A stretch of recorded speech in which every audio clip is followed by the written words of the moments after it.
एक सहाफी जमील फारूकी, उसको भी पकड़ के उठा लिया जाता है, उसको भी नंगा किया जाता है, उस पर भी तशद्दुद किया जाता है।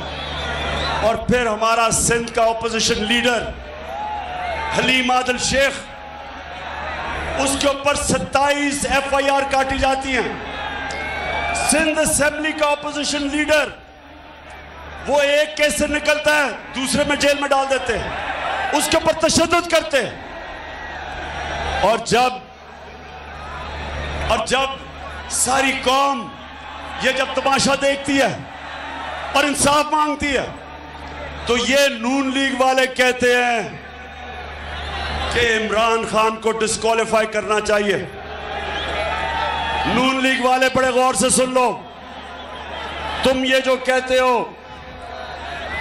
कि इमरान खान को डिस्क्वालीफाई किया जाए क्योंकि